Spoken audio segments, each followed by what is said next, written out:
Good morning, ladies and gentlemen, and welcome to the Goodfood Q2 2026 earnings conference call and webcast. At this time, all participants are in listen-only mode.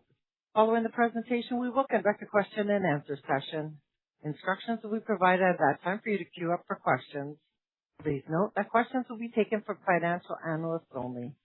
If anyone has any difficulties hearing the conference, please press star followed by 0 for operator assistance at any time. I would like to remind everyone that this conference call is being recorded today, April 21st at 8 a.m. Eastern Time. Furthermore, I would like to remind you that today's presentation may contain forward-looking statements about Goodfood's current and future plans, expectations and intentions, results, level of activity, performance, goals or achievements, or other future events or developments. As such, please take a moment to read the disclaimer on forward-looking statements on slide 2 of the presentation. I would like to turn the meeting over to your host for today's call, Selim Bassoul, Goodfood Chief Executive Officer. Mr. Bassoul, you may proceed. Thank you. Bonjour tout le monde. Bienvenue à l'appel conférence de marché Goodfood pour présenter nos résultats financiers du deuxième trimestre de l'exercice 2026. Good morning, everyone. Welcome to our Goodfood earnings call, in which we will present our results for the second quarter of fiscal 2026. You can find our press release and other filings on our website and SEDAR+, and all figures on this call are in Canadian dollars unless otherwise noted. With me today are Najib Malouf, our newly appointed President and Chief Operating Officer, Vanessa Halila, our Vice President of Finance, and Ross Aouameur, our outgoing Chief Financial Officer. Before we begin, I wanted to highlight two things. First, Najib and I joined Goodfood with a clear mandate: stabilize the business, protect cash, and rebuild discipline. That work is underway, and albeit today's result will show the impact of a license suspension, we have made significant strides in advancing our mandate. Also, for fiscal 2026, both Najib and I have made the deliberate decision to forego our base salary. This is a voluntary choice. Our employment agreements remain unchanged, but we believe that in this phase of the company's transformation, accountability needs to start at the top. This is not a signal that we expect others to do the same. Our priority is to build a stronger, more resilient company, one that creates long-term opportunities for our teams, delivers for our customers, and earns the trust of our shareholders. The second thing I wanted to highlight is that today is the last earnings call of our Chief Financial Officer. I want to recognize Ross for his strong leadership and disciplined financial stewardship over the years.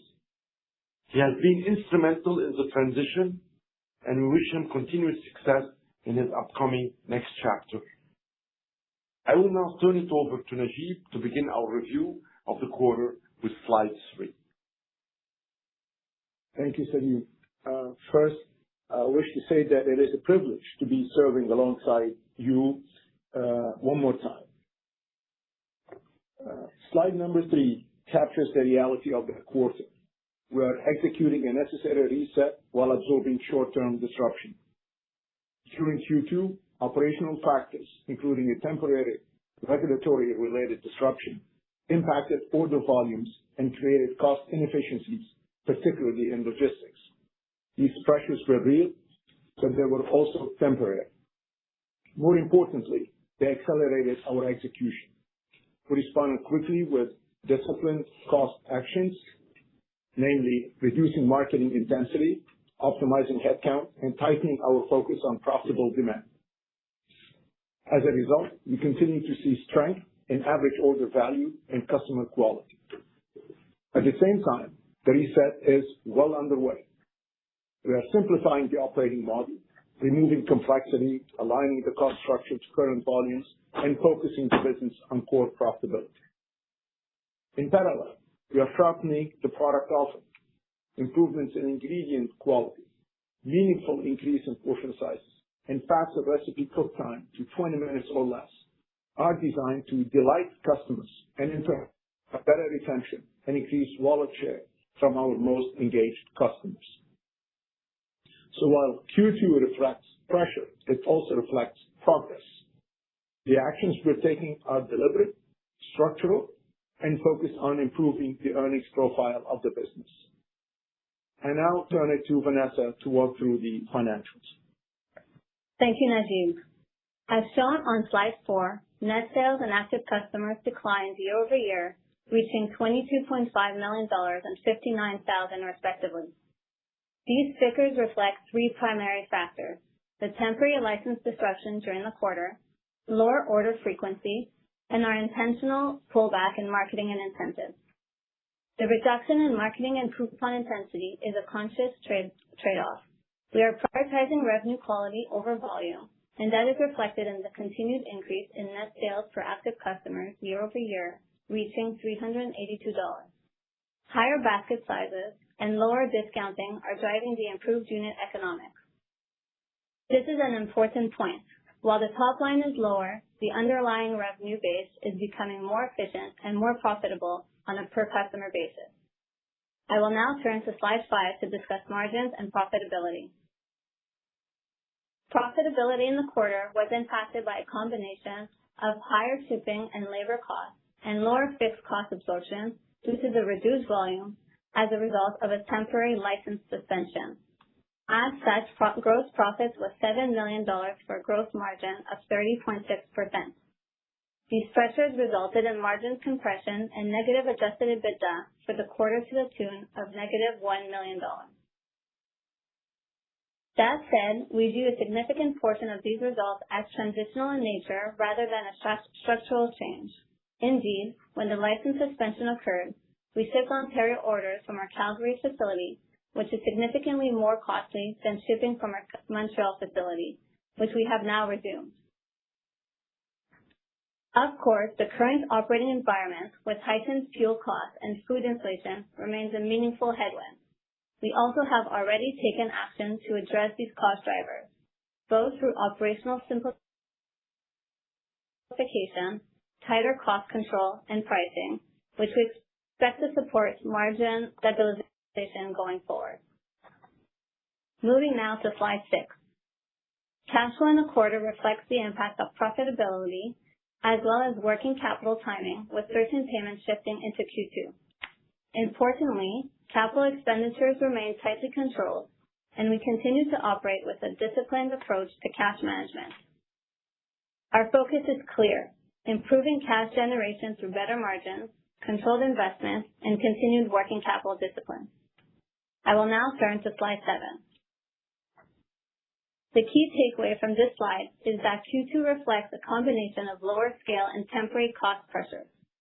At the same time, the results reinforce why our current priorities, cost discipline, margin protection, and cash generation, are the right ones. We are actively addressing the drivers of performance, and the actions underway are designed to improve both profitability and liquidity over time. With that, I will now pass it back to Najib to walk through our outlook. Thank you, Vanessa. Let's now turn to slide 8. Our path forward is focused and disciplined. First, on the operating model. We're simplifying the business and aligning the cost structure to current demand levels. We're not relying on a market recovery to improve performance. We are designing the model to perform under today's conditions. Second, on the product. We are repositioning the offering around value, quality, and convenience. We have introduced a simpler menu that is designed to fit our customers' busy lives. We also increased portion sizes and have sourced better ingredients to ensure the consistent quality of our subscribers' experience. This is already contributing to a stronger basket size and is expected to support retention and lifetime value. Third, on capital and the balance sheet, our priority is consistent cash generation and liquidity preservation. Every dollar of capital is being allocated with discipline, with a clear objective of maintaining flexibility. And fourth, on growth, we will remain selective. We see opportunities in adjacent categories such as Eat and Eat, but we will pursue them in a measured, way with a strict focus on returns and cash flow. The common thread across all of these priorities is discipline. We're simplifying the business, improving execution, and positioning Goodfood to generate more consistent and sustainable financial performance. I will now turn it back to Salim for closing remarks. Thank you, Najib. This quarter was not about optics. It was about action. We addressed operational issues, reduced complexity, and reinforced discipline across the organization. We are running the business with a clear set of priorities: protect margins, generate cash, and maintain balance sheet flexibility. We have $44 million of convertible debt on the balance sheet with large interest payments that is hindering our transformation and ability to invest in the business.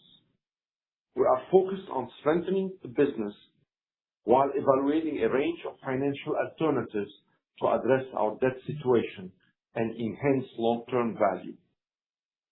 We are not depending on external improvements to deliver results. We are focused on what we control, which are execution, cost structure, and product relevance. This is how we will rebuild performance and create long-term shareholder value. With that, I will now turn it over to the operator for Q&As. Thank you. Ladies and gentlemen, we will now begin the question and answer session. Should you have a question, please press star followed by the 1 on your touchtone phone. You will hear a prompt that your hand has been raised. Should you wish to decline from the polling process, please press star followed by the 2. If you are using a speakerphone, please lift the handset before pressing any keys. One moment, please, for your first question.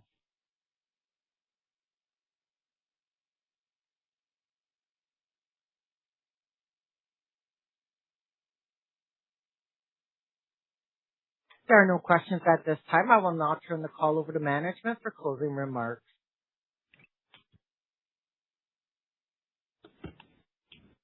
Thank you for joining us on this call. We look forward to speaking with you again at our next call. Ladies and gentlemen, this concludes your conference call for today. We thank you for participating and ask that you please disconnect your lines.